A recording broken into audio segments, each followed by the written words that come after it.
pretty slow at putting up videos.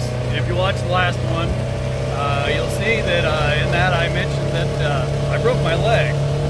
I was in the hospital for 8 days, and I broke it pretty good. I had to have 2 surgeries on my leg to get it back together.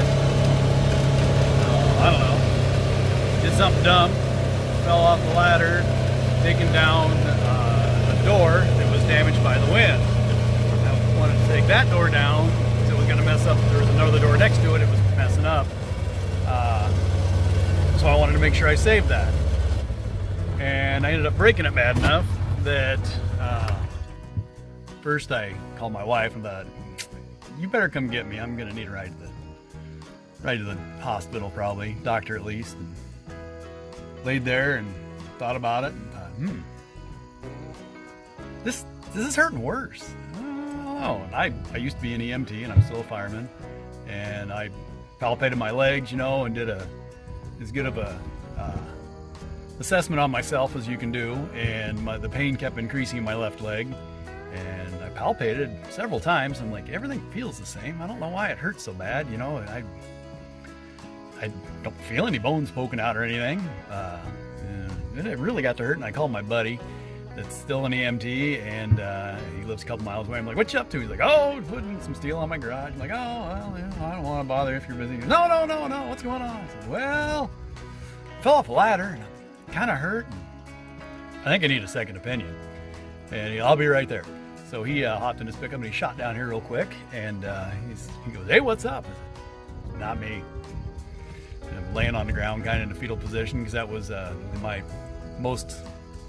least painful position, position of comfort, you call it.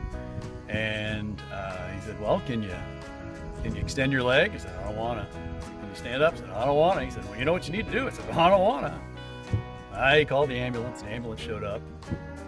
Of course, I know them. That's why I didn't want to call, because I know those people. Not that they're bad. They're great. Just hate to admit that I ever need their help. And they showed up, and they were awesome. We went straight to Des Moines to the hospital. So I had a hunch it was hurt bad enough. I fell probably a good 12 feet from where I was standing. And yeah, hurt like a bugger.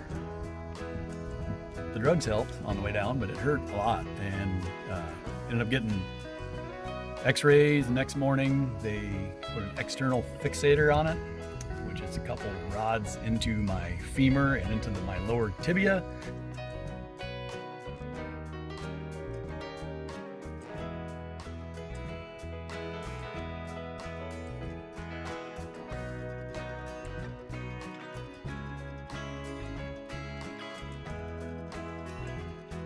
So I broke my tibia plateau at the top of that, and they wanted that to stabilize my leg and have the swelling go down before they did the surgery.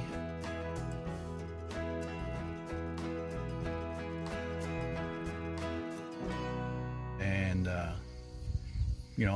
that thing, that didn't hurt much. It didn't really bother. I mean, it was kind of painful, but not bad. And then they did the real surgery, and they put in 9 screws and 3 plates, and I had 39 staples on one side of my leg and I think 24 on the other side.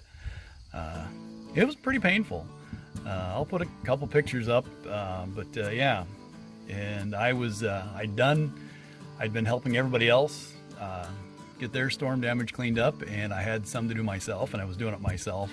I didn't bother to call anybody to ask for any help. I figured I'd just do it, and not bother anybody. And that, I don't know, if I'd have had help, I'd have used the loader bucket and been up in that. And that's a lot more stable than standing on a ladder for what I was doing. So yeah, only takes a minute or less, just a few seconds, and yeah. So I'm pretty well laid up until the end of harvest. I'm not supposed to be walking on it all. Non-weight bearing. I'm actually using a walker to get around most of the time, and crutches some. The crutches are a little unstable. It makes me a little nervous. I don't want to go backwards. It hurts bad enough. I don't want to mess with it. But that's what happens. So yeah.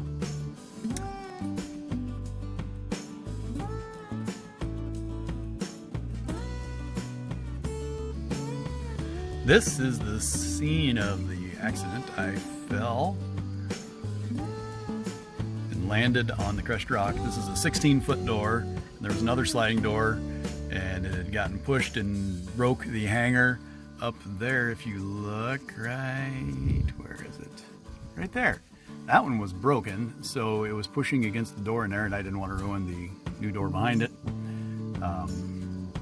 So I was taking that down, and to get the last piece off, I was cutting it and pushing back out on it to hold it away from the building, and pushing with the grinder away from the building, which was pushing my center of gravity away from the building, which was fine as long as that was attached, and I was pushing against it until it was no longer attached, and I realized immediately what I had done. And my dismount wasn't so bad, but the landing, I did not stick it appropriately, evidently. So yeah, it's been a month ago that I did this, and it's got at least another month to go. It's not fun. It's kind of a bummer. But I did get the door taken down. That's for sale if anybody wants to buy it. It looks exactly like that one when it's assembled. And these new hangers go on the track. And that one is also for sale. I'll get some measurements on that. If anybody wants to buy it, that'd be wonderful. When I had my accident, when I fell, I still had 30,000+ bushels of corn that I had to haul out of these two bins, and then another couple bins 3/4 of a mile south of here at a bin site. And I wasn't sure how I was going to quite get that done. And while I was still in the hospital, I'm part of a peer group through HTS Ag. And the guys in the peer group, we were going to have trouble being able to meet normally because of the social distancing rules in effect for COVID-19 coronavirus. And so these guys, they showed up, and I already had these augers set up beforehand, and I'd been hauling it on my own, and they decided to show up. They brought 5 trucks and used my 2 trucks.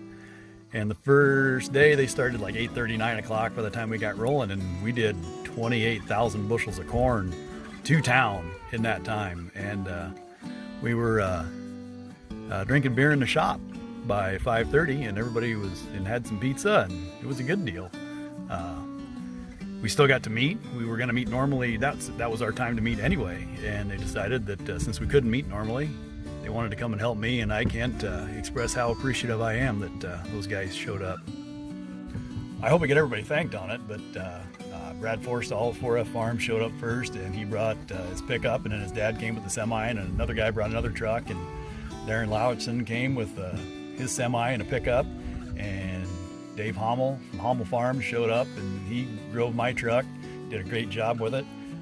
Eric Anderson came down, and he was handling the scale tickets and running around and helping set the augers up and get the sweep auger in the bins, get things cleaned out.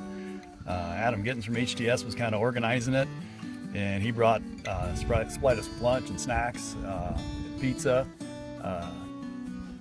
Let's see, Dean Sorensen came, Sorensen Farms and Tiling, and he brought a semi and hauled a bunch of corn. Will Jones came down from Spencer with his truck, and he hauled a bunch of corn.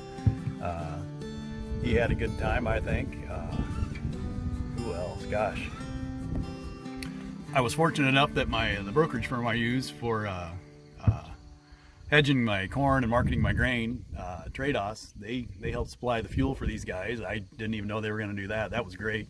I had the tanks filled up because I was going to make sure everybody left a full tank of fuel, and that was taken care of. And so yeah, it was a great day. I had some good fellowship with everybody. I think everybody had, it was productive and just good time. We got to visit and catch up with each other and see how everybody was doing and enjoying the current situation in the world, which is just a whole what a deal, right? So yeah, no, that turned out pretty good. Now I got to figure out harvest. We're getting close on that. It's coming. A few things left I got to figure out, but we're getting pretty close. One guy I got to remember to thank is my buddy Gerald McComb. He comes out and helps me in the spring and the fall anyway, and he's been really good at coming out and doing some little stuff because he knows I'm pretty laid up. He fell off a ladder too a few years ago and messed up his shoulder, so we're kind of quite a pair. But he's been coming out and helping, getting stuff done, and he's getting ready for harvest. He's planning on running the combine.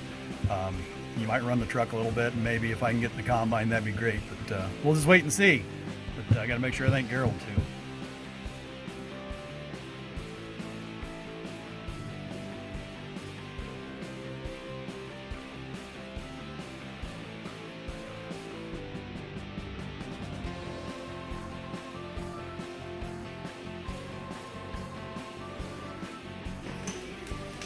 Okay, I was going to ask you.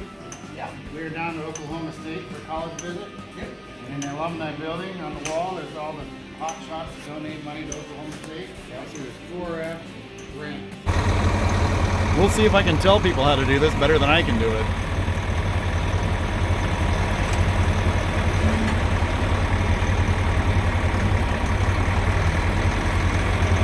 Keep it low and roll it, suck that in as you back up.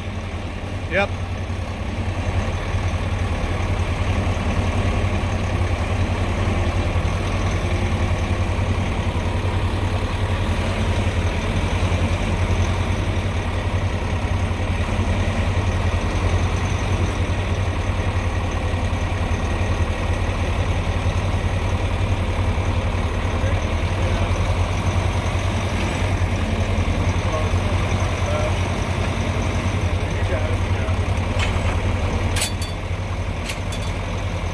Teamwork makes the dream work, boys. Hold up, put it back down. You got to hook up the hydraulic hose. Well, you can move the, yeah, just set it down for the moment. This was much better than my first YouTube video of hooking it up, which took me like half an hour, and I felt really, really special. Evidently, I can give directions better than I can do them.